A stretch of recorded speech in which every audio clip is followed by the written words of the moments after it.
आज class 11th का साहस सेक्शन सॉल्व करेंगे जो केमिस्ट्री चैप्टर 1 से रिलेटेड है।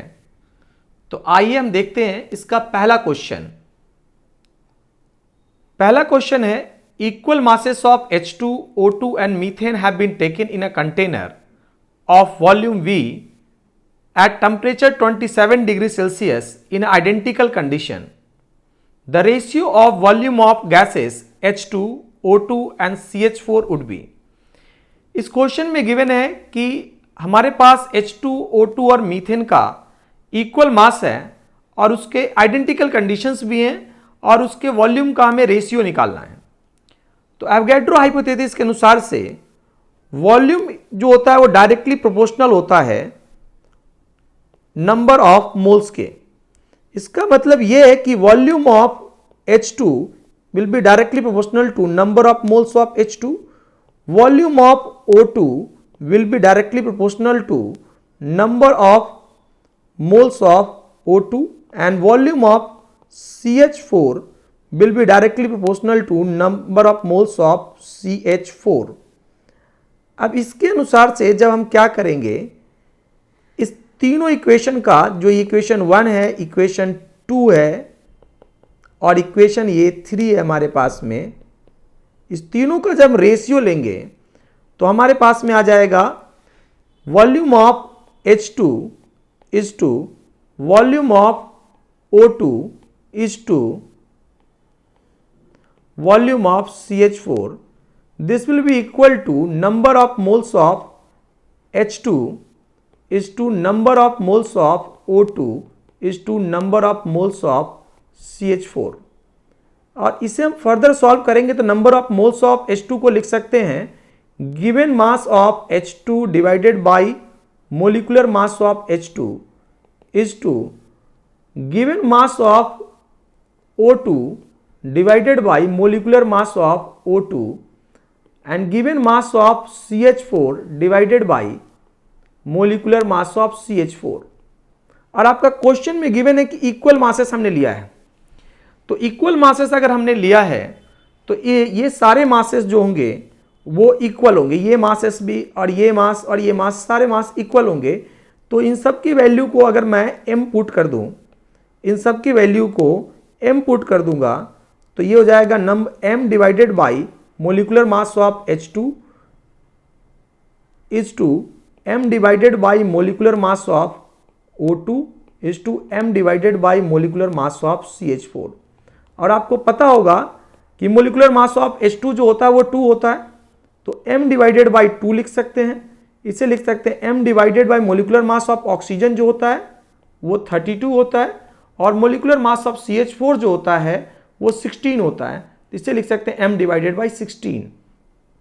तो इसे रेशियो लेंगे तो यहां से हमारा आ जाएगा 16:1:2 और इससे हमारा जो ऑप्शन मैच हो रहा है वो ऑप्शन डी मैच हो रहा है। नेक्स्ट क्वेश्चन पे चलते हैं हम। क्वेश्चन नंबर 17 है हमारे पास में कि suppose the element x and y combines to form two compounds XY2 and X3Y2 when 0.1 moles of XY2 weight spelling यहां पे गलत हो रहा है 10 grams and 0.05 moles of X3Y2 weight 9 gram, then the atomic weight of x and y are। तो चलिए पहले मान लेते हैं कि let atomic weight of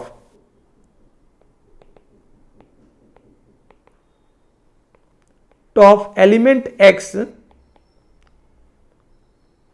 is A and atomic weight of element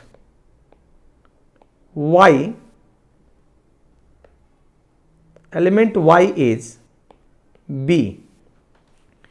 तो क्वेश्चन में हमारे पास गिवन क्या है कि XY2 एंड X3Y2।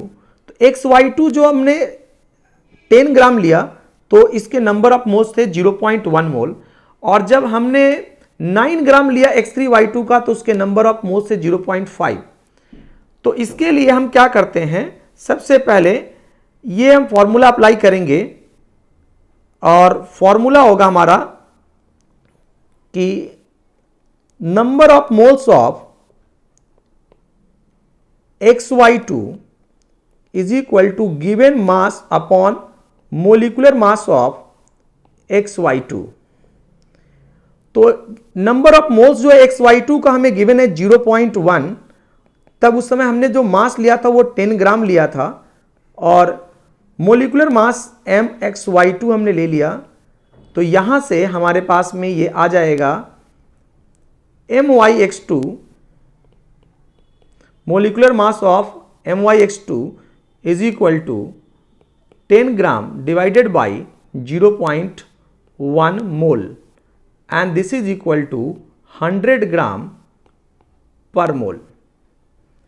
इसी तरीके से अगर हम क्या करें, नेक्स्ट जो गिवन है हमारे पास में कि 0.05 मोल्स है X3Y2 के जिसका वेट है 9 ग्राम, तो इसको अगर हम फॉलो करेंगे तो यहां से हम लिखेंगे number of moles of X3Y2 is equal to given mass upon molecular mass of X3Y2 और नंबर ऑफ मोल्स गिवन है 0.05 इज इक्वल टू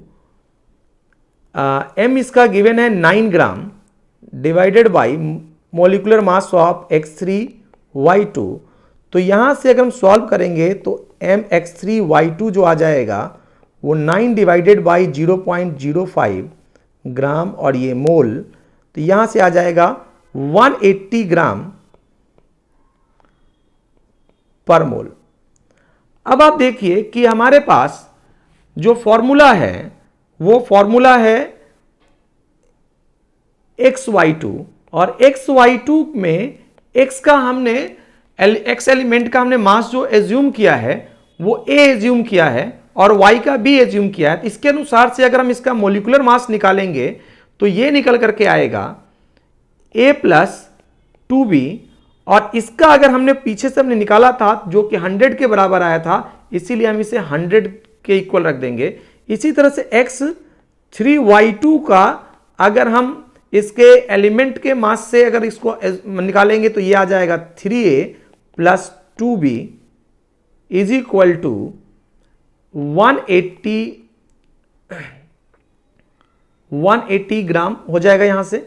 और यहां से अगर हम चाहेंगे तो हम क्या कर सकते हैं कि हमारे पास में 2B को एलिमिनेट कर सकते हैं या 3A को एलिमिनेट कर सकते हैं। ये दो इक्वेशन हमारे पास आ चुका है। इस दोनों इक्वेशन को सॉल्व करेंगे तो सॉल्व कर करके हमारे पास में A का वैल्यू जो आ जाएगा वो आ जाएगा आपके पास में 40 ग्राम पर मोल और B का वैल्यू आ जाएगा हमारे पास में 30 ग्राम पर मोल। तो इसके अनुसार से अगर हम ऑप्शन मैच करें तो ऑप्शन मैच होगा आपका option A and that is equal to 40 and 30 weight of X and Y। और X का हमने A माना था और A जो है हमारे पास में वो आया 40 और B 30। ठीक है, चलिए फिर अब नेक्स्ट क्वेश्चन देखते हैं। नेक्स्ट क्वेश्चन है हमारे पास में how many moles of SO2 contain the same number of atoms as in 1 moles of CH4O। ये कह रहा है कि हम SO2 के कितने मोल्स लें जो कि सेम नंबर कंटेन करे as in 1 mole of CH4O। तो सबसे पहले हम तो ये देख लेते कि 1 मोल CHO4 जो है वो कितने मोल्स ऑफ एटम कंटेन कर रहा है।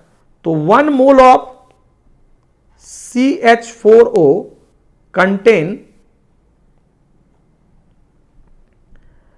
1 मोल्स ऑफ CHO4 कंटेन कितने मोल्स कंटेन करेंगे। तो एक आपके पास में कार्बन का हो गया, 4 एटम हाइड्रोजन के हो गए और 1 एटम ऑक्सीजन के हो गए, तो 5 और 6 तो 6 मोल कंटेन कर रहा है। तो 1 मोल CHO4 6 मोल एटम कंटेन कर रहा है। ठीक है, तो कह रहा है कि how many moles of SO2 contain the same number of atoms. तो 1 मोल अगर मैं बात करूं SO2 कितना कंटेन करेगा, 1 मोल SO2 कंटेन, अब यहां पे आप देखिए कि सल्फर का हमारे पास में 1 एटम है और ऑक्सीजन के 2, तो 3 मोल एटम कंटेन करेगा। तो इक्वल एटम कंटेन करने के लिए हमें क्या करना पड़ेगा कि how many moles of SO2 contain the same number of atoms as in 1 moles of CH4O। तो इसके लिए हमें क्या करना पड़ेगा, 2 मोल लेना पड़ेगा। 1 मोल में 3 मोल एटम है, इसके लिए 2 मोल हमें लेना पड़ेगा, इसलिए ऑप्शन नंबर बी करेक्ट है। नेक्स्ट क्वेश्चन पे चलते हैं। नेक्स्ट क्वेश्चन है हमारे पास में, dot marks made by lead pencil on the paper is 0.001 gram. How many atoms of the elements of which pencil is made are there in 1 dot marks? तो इसमें कहा जा रहा है कि इसमें कितने जो हैं हमारे पास में, how many atoms of element of which pencil is made are there in 1 dot marks। कहने का मतलब ये है कि जो पेंसिल बना होता है वो कार्बन का बना होता है, तो कार्बन के कितने एटम्स प्रेजेंट हैं इसमें। तो सबसे पहले आपको पता होना चाहिए कार्बन का जो मोलिकुलर मास होता है वो 12 ग्राम होता है, तो इसलिए हम नंबर ऑफ मोल्स निकाल लेते हैं। और यहाँ पे कार्बन का मास गिवन है कि जो एक डॉट बनाते हैं इसमें इतना मास जाता है, इसलिए नंबर ऑफ मोल्स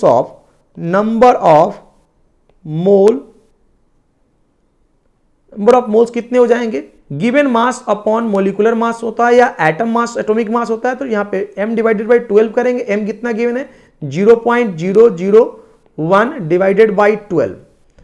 अब अगर हमें नंबर ऑफ एटम निकालना है तो नंबर ऑफ मोल्स को हम क्या करते हैं, 6.022 इंटू 10 की पावर 23 से मल्टीप्लाई करते हैं।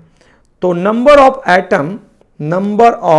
Atom will be equal to number of moles into 6.022 into 10 की पावर 23 के बराबर होगा। और नंबर ऑफ मोल्स हमें पता है, ये हमारा नंबर ऑफ मोल्स था, ठीक है, ये चीज हमारे पास में नंबर ऑफ मोल्स के बराबर गिवन है।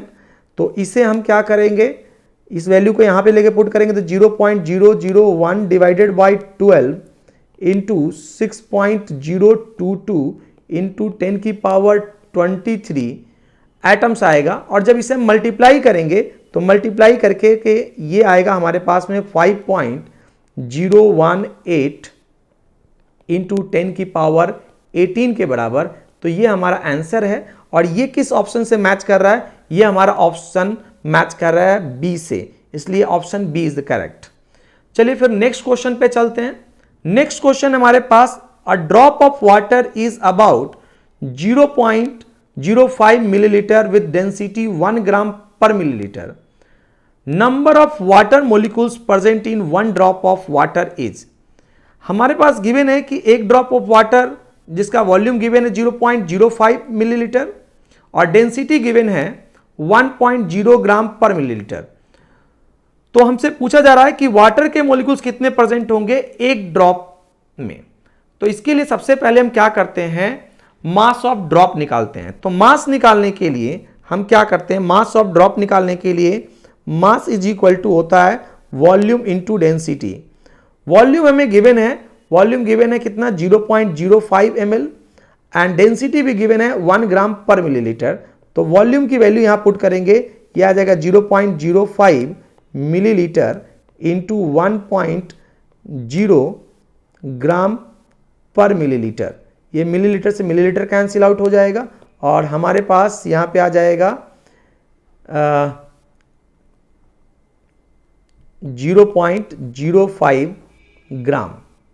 अब हम इसका क्या करेंगे, नंबर ऑफ मोल्स निकालेंगे। तो वाटर का आप मोलिकुलर मास जानते हैं, number of moles of water is equal to given mass upon molecular mass से इसे फाइंड आउट करें तो ये हो जाएगा 0.5 डिवाइडेड बाई वाटर का मोलिकुलर मास 18 ग्राम पर मोल। ग्राम से ग्राम कैंसिल आउट हो जाएगा, ये हमारे पास में मोल्स आ जाएगा और ये इक्वल होगा 0.0027 मोल के बराबर। अब हम क्या करेंगे, नंबर ऑफ मोलिक्यूल्स हमें फाइंड आउट करना है। तो नंबर ऑफ मोल्स हमें पता है, number of molecules find out करने के लिए आपको अभी पिछले क्वेश्चन में मैंने बताया। तो number of molecule find out करने के लिए हम क्या करेंगे, 6.022 इंटू 10 की पावर 23 से मल्टीप्लाई करेंगे। तो n इंटू 6.022 इंटू 10 की पावर 23 से मल्टीप्लाई करेंगे तो ये आ जाएगा 0.00 27 इंटू 6.022 इंटू 10 की पावर 23 और ये इक्वल आएगा आपके 1.67 इंटू 10 की पावर 21 के बराबर। और ये मैच हो रहा है आपका ऑप्शन नंबर ए से, इसलिए इसका ऑप्शन ए करेक्ट है। चलिए फिर नेक्स्ट क्वेश्चन की तरफ चलते हैं। Question number 21, how many moles of ammonia will be formed from 0.05 moles of N2 and 1.5 moles of H2।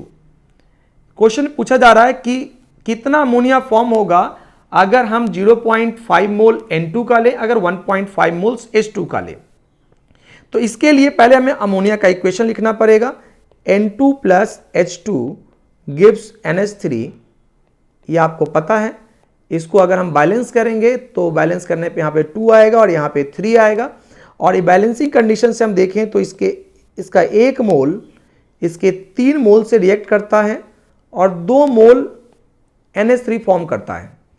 और हमारे पास क्वेश्चन में गिवन है 0.5 moles of N2 and 1.5 moles of H2। हमारे पास में H2 और N2 गिवन है, तो यहां से क्लियरली आप देख सकते हैं कि अगर हम N2 का हाफ मोल कर दें और अगर हम H2 का भी आधा मोल कर दें, H2 का भी अगर हम आधा मोल कर दें, 1.5 मोल कर दें, तो NH3 जो है ये भी हाफ हो जाएगा और ये हाफ होकर के कितना हो जाएगा आपका 1 मोल हो जाएगा। तो ये ऑप्शन मैच करता है आपका ऑप्शन डी से, इसलिए option D is the correct. चलिए नेक्स्ट क्वेश्चन पे चलते हैं हम लोग। Question number 22, 17 gram of NH3 is mixed with the same masses of hydrogen chloride HCl, thus NH4Cl formed is NH3 plus HCl gives NH4Cl।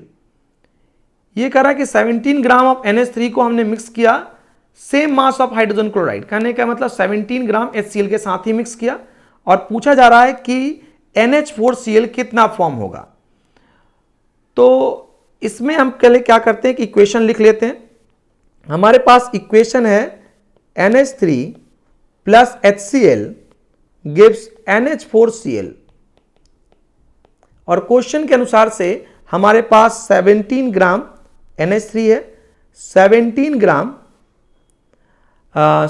ग्राम भी HCl भी 17 ग्राम है। तो अगर मैं number of moles of NH3 find out कर लूं तो number of moles of NH3 जो होगा वो हो जाएगा 17 ग्राम डिवाइडेड बाई 17 ग्राम पर मोल, तो ये आ जाएगा 1 मोल। और अगर मैं HCl का number of moles find out करूं तो HCl का, ये तो हमारा NH3 का है, चलिए इसको लिखते नहीं है, ऐसे ही रहने देते हैं। ये हमारा NH3 का है और दूसरे को मैं दूसरे पेन से लिख दे रहा हूं। Number of moles of HCl कितना हो जाएगा, HCl हो जाएगा आपका 17 ग्राम डिवाइडेड बाई 36.5 और ये आ जाएगा आपका 0.4657 के बराबर आ जाएगा। और यहां से अगर हम क्या करें, निकालना चाहते हैं कि कितना फॉर्म होगा, NH4Cl कितना फॉर्म होगा, तो इसके लिए सबसे पहले हम क्या करते हैं, कि हमें पता है कि यहां पे 1 मोल जो है NH3 का 1 मोल HCl से रिएक्ट कर रहा है। तो इस दोनों में से जो नंबर ऑफ मोल्स कम है वो किसके हैं, NH3 के मोल्स नंबर ऑफ मोल्स 1 मोल है और HCl के नंबर ऑफ मोल्स 0.4657 है। तो यहां पे जो लिमिटिंग रिएजेंट है HCl है, तो NH4Cl का फॉर्मेशन भी HCl का नंबर ऑफ मोल्स गवर्न करेगा। तो इस तरीके से अगर हम क्या करेंगे, हम निकालना चाहते हैं कि NH4Cl कितना फॉर्म हुआ होगा, तो यहां पे आप देख रहे हैं कि यहां पर भी ये 1 मोल है, यहां पर भी 1 मोल है, यहां पर भी 1 मोल है। तो इसके जितने नंबर ऑफ मोल्स हैं उतने ही नंबर ऑफ मोल्स NH4Cl के भी फॉर्म होंगे। तो हम लिख सकते हैं यहां से कि number of moles of NH4Cl formed is equal to 0.4657 और यहां से number of moles of NH4Cl हमें फॉर्म लिख सकते हैं। तो यहां से अगर हम मास फॉर्म हमें निकालना है तो हम लिख सकते हैं कि mass of NH4Cl form divided by molecular मास। तो मोलिकुलर मास NH4Cl का कितना हो जाएगा? तो NH नाइट्रोजन का मोलिकुलर मास होता है, एटॉमिक मास होता है आपका 14, हाइड्रोजन का मास 4 हो जाएगा, यहाँ पे क्लोरीन का 35.5 और ये फिर हम लिख सकते हैं 0.4657 के बराबर। और यहाँ से अगर हम कैलकुलेट करेंगे तो m निकल कर करके आएगा आपका 0.4657 मल्टीप्लाइड बाई, इसको हम सम अप करेंगे तो ये निकल करके आ जाएगा आपका 53.5 और इससे 53.5 से मल्टीप्लाई करेंगे तो इसका मल्टीप्लाई होकर के आ जाएगा हमारे पास में 24.917 ग्राम। और ये हम अब देखते हैं कि ये किस 24.91 को हम अगर राउंड अप करेंगे तो इसको लिख सकते हैं 24.917 को राउंड अप करेंगे तो 24.92 लिख सकते हैं। और इसे देखते हैं कि ये किस से मैच होता है। तो हमारे पास इसमें ऑप्शन नंबर डी है जो 24.92 ग्राम के बराबर है, इसलिए ऑप्शन डी करेक्ट है। तो चलिए फिर नेक्स्ट क्वेश्चन की तरफ चलते हैं। Question number 23, the iron oxide of Fe2O3 reacts with CO to give iron and CO2. Fe2O3 plus 3CO gives 2Fe plus 3CO2. The reaction of 480 gram of Fe2O3 with excess of CO yields 252 gram iron. Thus the percentage yield of Fe. तो इसमें सबसे पहले हम क्या करते हैं, reaction लिख लेते हैं। रिएक्शन हमारे पास है Fe2O3 plus 3CO gives 2Fe plus 3CO2। अगर हम यहां पर देखेंगे ये हमारा इक्वेशन बैलेंस है तो Fe2O3 का अगर मॉलिक्यूलर मास निकालेंगे तो इस Fe का मास होता है 56 इंटू 2 प्लस ऑक्सीजन का मास होता है 16 और यहाँ पे 3 ऑक्सीजन है तो 16 इंटू 3 करेंगे तो ये निकल करके आ जाएगा हमारे पास में 160 ग्राम। तो ये 160 ग्राम जो मॉलिक्यूलर मास मास हो गया Fe2O3 का और ये 1 मोल है और Fe जो फॉर्म हो रहा है वो 2 मोल फॉर्म हो रहा है। तो इसको हम लोग 2 इंटू 56 से मल्टीप्लाई करते हैं तो ये फॉर्म हो जाएगा 112 ग्राम। तो हम कह सकते हैं कि 160 ग्राम of Fe2O3 forms 112 gram of Fe। अब अगर मैं यहां से बात करूं तो हम लिख सकते हैं कि बोल सकते हैं कि 480 ग्राम ऑफ Fe2O3 कितना हम हमें क्या करेगा Fe बनाएगा ये निकालेंगे। अगर हम तो इसके लिए लिखते हैं कि 480 gram of Fe2O3 should yield 112 divided by 160 into 480 gram and that is equal to, इसे हम सॉल्व करेंगे तो सॉल्व कर करके 3 टाइम्स होगा और ये आ जाएगा आपके पास में 336 ग्राम। अब देखिए इसका मतलब ये हुआ कि अगर हम थ्योरेटिकली निकाल रहे हैं तो 480 ग्राम जो है वो 336 ग्राम यील्ड करना चाहिए था आयरन। लेकिन क्वेश्चन में जो गिवन है, क्वेश्चन में क्या गिवन है कि हमारे पास 480 ग्राम हम जब लेते हैं तो केवल हमें आयरन जो मिलता है वो 252 ग्राम ही मिलता है। लेकिन जो हमने कैलकुलेट करके निकाला कि जैसे कि 160 ग्राम जो दे रहा था वो 112 ग्राम दे रहा था, तो 480 ग्राम कितना देगा वो हमने निकाला, वो निकल करके आ गया हमारे पास में 336 ग्राम। तो परसेंटेज एल्ड जब हमें निकालना होगा तो उसके लिए हम लोग फॉर्मूला ये इस्तेमाल करेंगे, percentage yield is equal to actual yield divided by theoretical yield into 100। और एक्चुअल एल्ड क्या है हमारे पास में 252 ग्राम ही है, और थ्योरेटिकली जब हम इसे सॉल्व कर रहे हैं तो ये कितना आ रहा है, ये निकल करके आ रहा है हमारे पास में 336 ग्राम इंटू 100, और इसे सॉल्व करेंगे तो ये निकल करके आ जाएगा 75%। तो ये ऑप्शन जो मैच हो रहा है, ये मैच हो रहा है आपका ऑप्शन सी से, जो कि 75% है। नेक्स्ट क्वेश्चन की तरफ चलते हैं फिर। Question number 24। क्वेश्चन नंबर 24 है हमारे पास में, if 0.50 mole of BaCl2 is mixed with 0.20 mole of Na3PO4, the maximum number of moles of Ba3PO4 that can be formed is. तो इसके लिए सबसे पहले हमें यह पता करना पड़ेगा कि लिमिटिंग रिएजेंट कौन सा है, और इससे ही पहले हमें क्या करना पड़ेगा, इसका इक्वेशन लिखना पड़ेगा। तो इसका इक्वेशन लिखते हैं हम, BaCl2 plus Na3PO4 will give you Ba3PO4 का होल ट्वाइस प्लस NaCl। और अगर मैं इसे बैलेंस करूं तो बैलेंस कर करके हम यहां पे लिखेंगे 3, और यहां पे आ जाएगा 2, और यहां पे आ जाएगा आपका 6।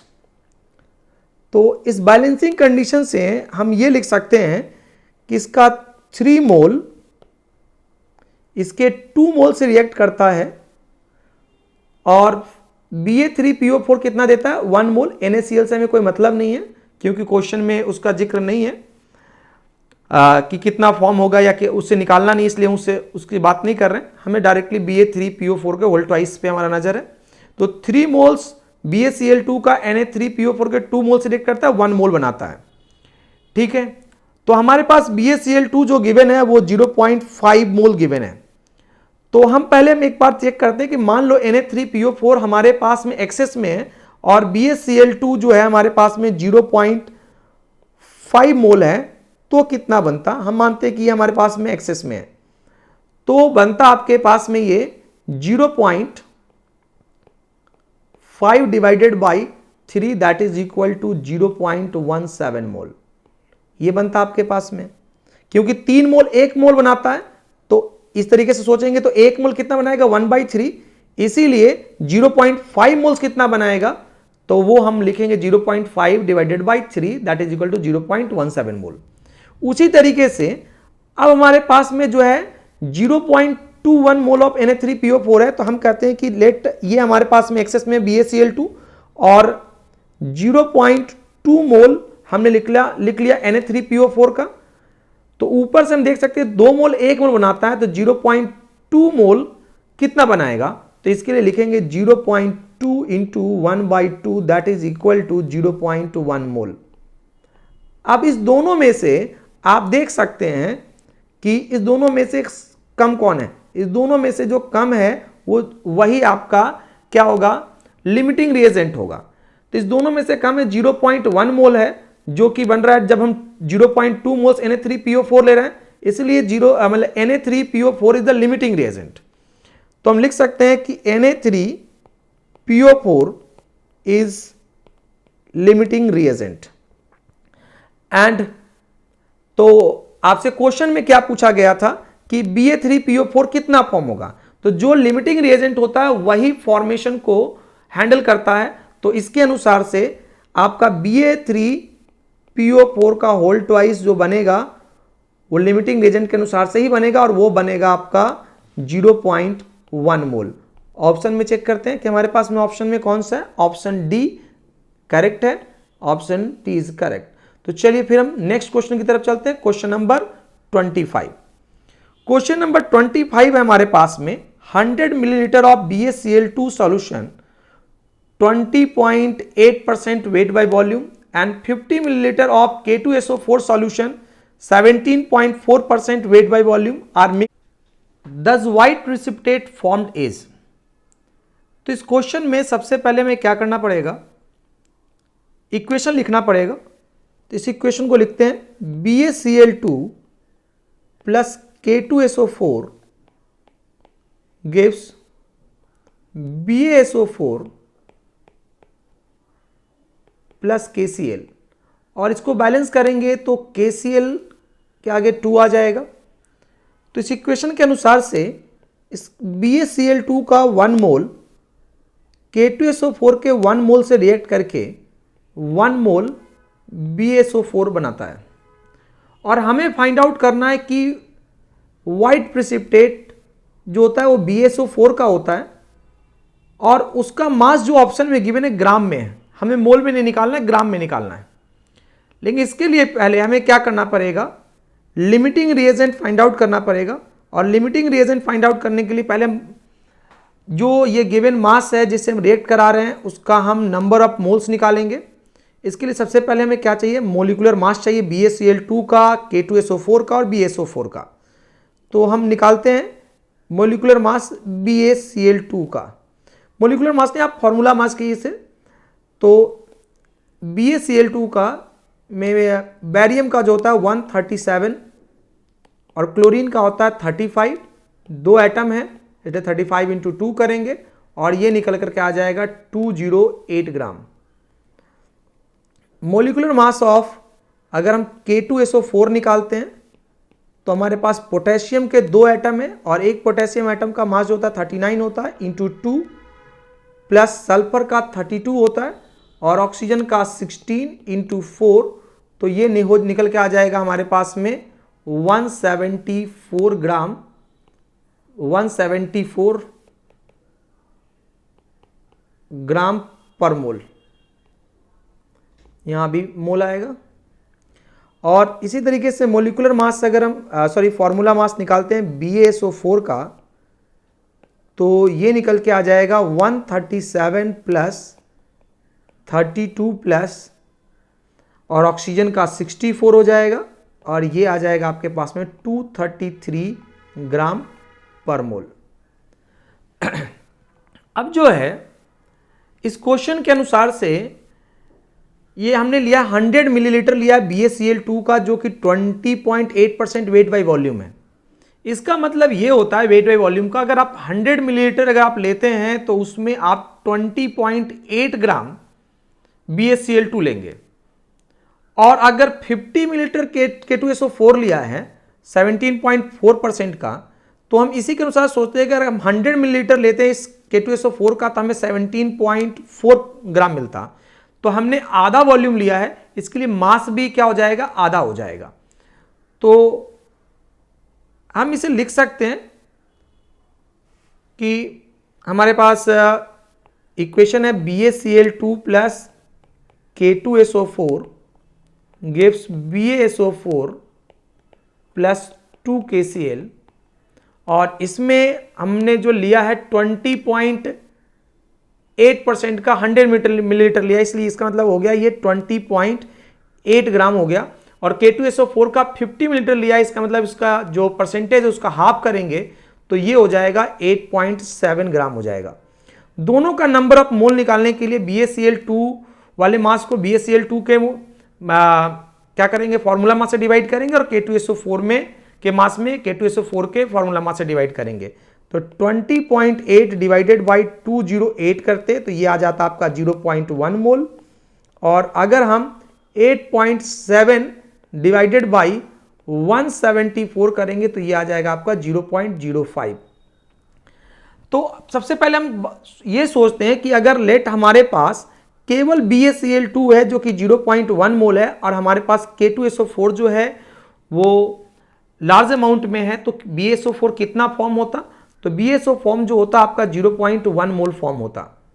ठीक है, और अगर हमारे पास जीरो, ये मान लेते हैं BaCl2 जो है लार्ज अमाउंट में और K2SO4 जो है हमारे पास में 0.05 मोल है, तो BaSO4 कितना फॉर्म होगा, तो फिर ये 0.05 मोल ही फॉर्म होगा, क्योंकि आपको पता है कि इसके एक मोल से रिएक्ट करके ये 1 मोल ही बनाता है। ठीक है, तो इसके अनुसार से अगर हम देखें दोनों में से 0.1 मोल में से और 0.05 मोल में से कम कौन है, तो 0.05 मोल इज स्मॉल, तो यही हमारा क्या होगा, लिमिटिंग रिएजेंट होगा और यही बताएगा कि BaSO4 कितना बनेगा। तो BaSO4 ये हमारा लिमिटिंग रिएजेंट, तो BaSO4 जब 0.05 K2SO4 ले रहे थे तो इतना फॉर्म हो रहा था हमारे पास में। तो इसी के अनुसार से हम BaSO4 का क्या निकालेंगे, मास निकालेंगे। तो मास निकालने के लिए आपको पता है कि फॉर्मूला हम क्या इस्तेमाल करते हैं, N is equal to given mass upon formula mass. तो इसमें अगर हम बात करेंगे तो नंबर ऑफ मोल्स आपको पता है कितना, 0.05, W given by molecular mass BaSO4 का कितना है, 233। तो यहाँ से W अगर हम फाइंड आउट करेंगे तो यह आ जाएगा 0.05 इंटू 233 और ये निकल करके आ जाएगा आपका 11.65 ग्राम। तो ऑप्शन में मैच करते हैं, तो ऑप्शन में हमारे पास ये ऑप्शन बी से मैच हो रहा है 11.65 ग्राम। तो चलिए फिर नेक्स्ट क्वेश्चन की तरफ चलते हैं। नेक्स्ट क्वेश्चन हमारे पास में 26, dissolving 120 gram of urea in 1000 gram of water gave a solution of density 1.15 gram per milliliter. The molarity of solution is, तो हमें मोलारिटी निकालना है सॉल्यूशन का। तो सबसे पहले आपको ये बता दूं कि यूरिया का फॉर्मूला क्या होता है। यूरिया का फॉर्मूला होता है NH2CONH2 और इसका अगर हम मोलिकुलर मास फाइंड आउट करेंगे तो नाइट्रोजन के एटम 2 हैं इसलिए 14 इंटू 2 और हाइड्रोजन के एटम 4 हैं इसलिए +4, कार्बन का एटम 1 है 12 और +16 अगर ऐड करेंगे तो ये हमारे पास में आ जाएगा 60 ग्राम पर मोल। अब नंबर ऑफ मोल्स, जो नंबर ऑफ ये मास गिवन मास जो है यूरिया का वो 120 ग्राम है, तो number of moles of urea निकालेंगे तो ये निकल करके आ जाएगा given mass 120 gram divided by इसका फॉर्मूला मास तो 60 ग्राम पर मोल है, तो यहां से निकल करके आ जाएगा ये 2 मोल। ठीक है, अब अगर मैं बात करूं कि 1000 ग्राम ऑफ हमने क्या लिया है, वाटर लिया है, तो टोटल मास सॉल्यूशन का कितना हो जाएगा, टोटल मास ऑफ सॉल्यूशन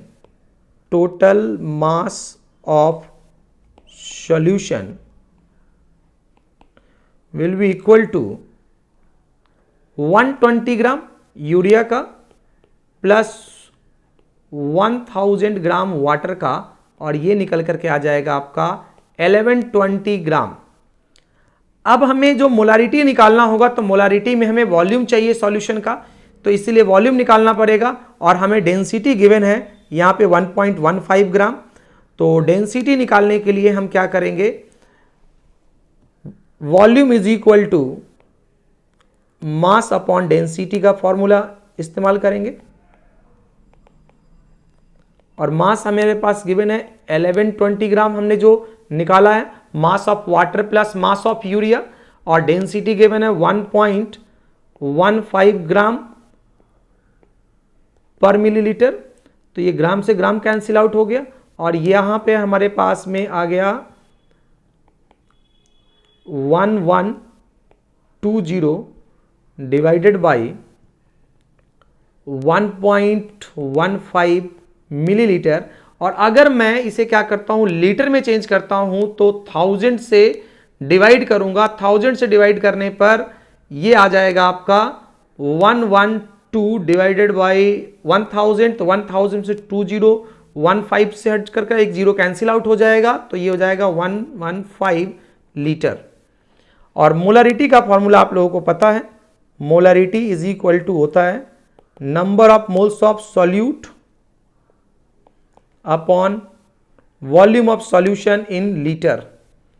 तो number of moles of solute जो है, हमने यूरिया का ये नंबर ऑफ मोल्स निकाला था 2 था वो, 2 डिवाइडेड बाई ये अभी हमने निकाला है volume of solution and that is equal to 112 divided by 115 litre, और इसे जब हम सॉल्व करेंगे तो ये आ जाएगा 2 into 115 divided by 112 litre mole पर लीटर।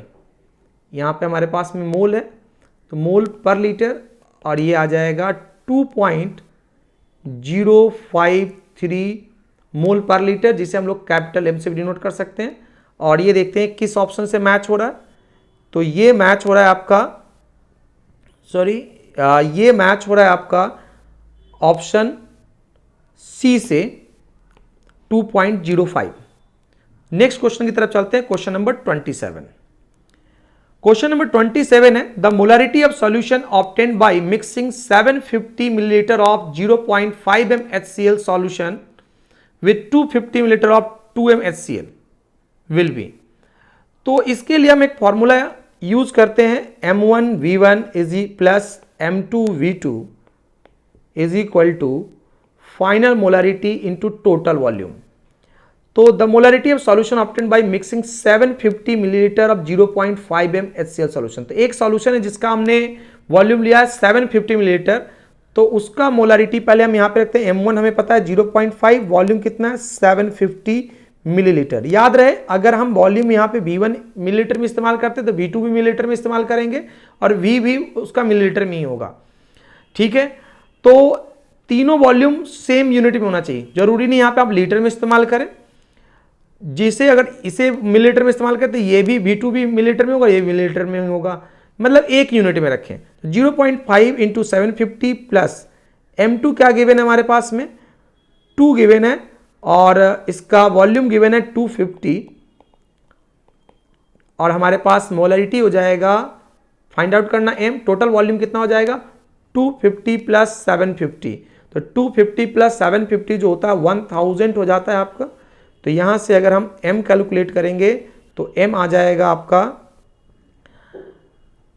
875 डिवाइडेड बाई 1000 मोल पर लीटर आप इसे लिख सकते हैं, क्योंकि ये मोलरिटी है तो 0.875 कैपिटल M हो जाएगा आपके पास में। और ये ऑप्शन मैच कर रहा है ऑप्शन ए से, ऑप्शन ए करेक्ट है। नेक्स्ट क्वेश्चन पे चलते हैं, क्वेश्चन नंबर 28। क्वेश्चन नंबर 28 है sulphuric acid react with sodium hydroxide as follows H2SO4 plus 2 NaOH gives Na2SO4 plus 2H2 when 1 liter of 0.1 m sulfuric acid solution is allowed to react with 1 liter of 0.1 m sodium hydroxide solution, then find the molarity of sodium sulfate formed is। ये एक बहुत ही अच्छा सवाल है, आप ध्यान से इस क्वेश्चन को देखिए। इसके लिए पहले हम इक्वेशन लिखते हैं H2SO4 plus 2 NaOH gives Na2SO4 plus 2 moles of H2O। ये हमने एक बैलेंस्ड इक्वेशन लिखा, तो इस इक्वेशन के अनुसार से 1 मोल H2SO4 जो रिएक्ट करेगा वो 2 मोल NaOH के साथ रिएक्ट करेगा, और फिर ये 1 मोल Na2SO4 बनाएगा। और हमारे पास ये गिवन है कि 1 litre 0.1 m sulphuric solution sulphuric acid लिया है, तो अगर 0.1 m सल्फ्यूरिक एसिड लिया तो Na2SO4 कितना फॉर्म होगा वो हम निकालते हैं। तो 1 मोल बनाता है, तो हम ये मानते हैं 0.1 मोल हमने लिया। ये 1 लीटर जब भी हम लेंगे 0.1 m का, तो 0.1 m का मतलब होता है 0.1 मोल पर लीटर। इसका मतलब ये हुआ कि अगर 1 लीटर लेते हैं तो उसमें 0.1 मोल क्या होगा आपका सल्फ्यूरिक एसिड होगा। तो यहां पर आप देखिए 0.1 मोल लेंगे और मानते हैं कि हमारे पास में NaOH जो है NaOH वो लार्ज अमाउंट में है, तो Na2SO4 भी फॉर्म होगा 0.1 मोल। ठीक है, अब अगर मैं मान लेता हूं कि हमारे पास H2SO4 लार्ज अमाउंट में है, NaOH जो हमने लिया वो यहां से 1 लीटर 0.1 m सोडियम हाइड्रोक्साइड का लिया, तो 0.1 ये मोल लिया हमने NaOH का। तो इस केस में आपका जो Na2SO4 फॉर्म होगा वो फॉर्म होगा 1/2 इंटू 0.1 मोल। अब यहां पे ये समझिए कि 2 मोल इसका, 2 मोल NaOH का इसका 1 मोल बनाता है। इसका मतलब 1 मोल NaOH का Na2SO4 कितना बनाएगा, हाफ मोल बनाएगा। इसीलिए हमने यहाँ 0.1 मोल जब लिया NaOH का तो यहाँ पे हाफ से मल्टीप्लाई कर दिया, तो इसीलिए ये बन गया आपके पास में आ गया 0.05 मोल। अब ये आप देखिए कि हमारे पास में ये एक वैल्यू आ गया कि अगर हम NaOH जो केवल NaOH लेते 0.1 मोल तो Na2SO4 हमारा इतना बनता, और अगर हम क्या करते H2SO4 लेते 0.1 मोल और NaOH लार्ज अमाउंट में होता तो हमारा Na2SO4 इतना बनता। तो इस दोनों में से लार्ज अमाउंट जो होता है वो लिमिटिंग रिएजेंट नहीं होता, जो स्मॉलर अमाउंट में होता है वो लिमिटिंग रिएजेंट होता है। तो स्मॉलर अमाउंट में कौन सा है, 0.05 मोल है। तो यही मतलब ये कब फॉर्म हो रहा है, जब हमने NaOH 0.1 मोल लिया। तो 0.1 मोल NaOH is the limiting reagent, ये आपका लिमिटिंग रिएजेंट है। इसका मतलब ये है कि Na2SO4 जो है वो कितना फॉर्म होगा, 0.05 मोल फॉर्म होगा। अब हमें इसका मोलारिटी निकालना है, तो मोलारिटी निकालने के लिए हम क्या करेंगे, Na2SO4 जो फॉर्म हो रहा है वो कितना फॉर्म हो रहा है, 0.05 मोल फॉर्म हो रहा है। और वॉल्यूम कितना है हमारे पास में, 1 लीटर जो है HCl से आया है और प्लस 1 लीटर जो है हमारा NaOH से आया है। क्योंकि जब हम लोग 1 लीटर HCl डालेंगे और 1 लीटर NaOH डालेंगे तो वॉल्यूम टोटल कितना हो जाएगा, 2 लीटर हो जाएगा। और उसमें Na2SO4 कितना फॉर्म हुआ होगा, Na2SO4 फॉर्म हुआ होगा 0.05 मोल। तो यहाँ से अगर हम मोलारिटी निकालेंगे तो number of moles divided by volume of solution in litre, तो नंबर ऑफ मोल्स जो है Na2SO4 का 0.05 मोल है और वॉल्यूम जो है वो 2 लीटर है। तो ये निकल करके आ जाएगा 0.025 मोल पर लीटर, जिसे हम कैपिटल M भी लिखते हैं। देखते हैं कौन सा ऑप्शन करेक्ट है। तो हमारे पास इसका ऑप्शन करेक्ट है ऑप्शन सी। चलिए फिर नेक्स्ट क्वेश्चन की तरफ बात करते हैं। What is the normality of 1m solution of H3PO4। तो ये फॉर्मूला बेस्ड क्वेश्चन है। नॉर्मलिटी जब हमें निकालना हो और मोलारिटी गिवन हो और n फैक्टर गिवन हो तो उससे हम नॉर्मलिटी आसानी से पता कर सकते हैं। अच्छा, n फैक्टर क्या होता है, n फैक्टर इनटू मोलारिटी हम लोग लिखते हैं फॉर्मूला। तो H3PO4 का हम स्ट्रक्चर बनाएंगे तो ये कुछ इस तरह बनेगा। ये है स्ट्रक्चर H3PO4 का और ये बता रहा है कि यहां से 3 H+ आयंस हमें मिल सकते हैं, 3 H+ आयंस मिल सकते हैं। और जितने H+ आयंस मिलते हैं वो हमारे लिए क्या होता है, एक तरह से n फैक्टर होता है एसिड के केस के लिए। तो यहाँ पे एसिड के केस के लिए n फैक्टर कितना हो जाएगा, 3 हो जाएगा। और मोलारिटी कितना गिवन है, 1m गिवन है। तो यहाँ से नॉर्मलिटी हो जाएगा हमारा 3। तो 3 ये ऑप्शन मैच हो रहा है सी से, तो C is the right answer. Next question चलते हैं, लास्ट क्वेश्चन है हमारा। The sulphate of a metal M contain 9.87% of M। This sulphate is isomorphous with ZnSO4.7H2। The atomic weight of M is. तो atomic weight निकालना है M का, तो लिखते हैं हम कि let the atomic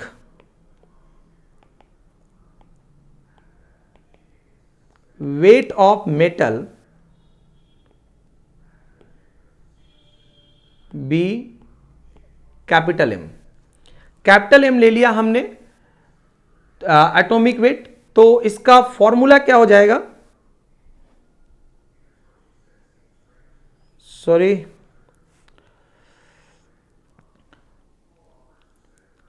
question number 30 question number next question हम 30 की तरफ चलते हैं। नेक्स्ट क्वेश्चन 30 है। Next question,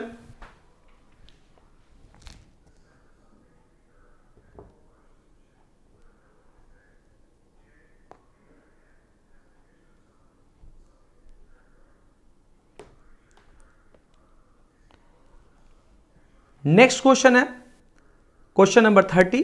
the sulphate of metal M contain 9.87% of M. This sulfate is isomorphous with ZnSO4.7H2. The atomic weight of M is.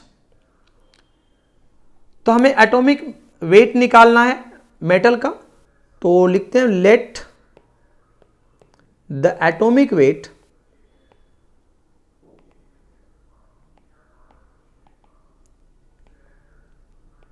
Of metal be capital M।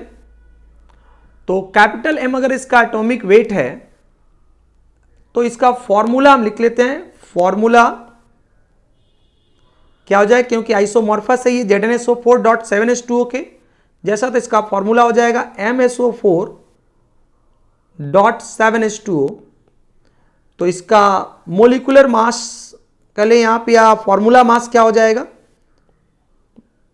मास हो जाएगा इसका, capital M element का मास हमने लिया तो M, sulphur का 32, oxygen 4 इसलिए 4 into 60 plus 7 water के मोलिकुल इसलिए 7 इंटू एक वाटर मोलिकुल का मास होता है 18 इसलिए 18 से मल्टीप्लाई कर दिया।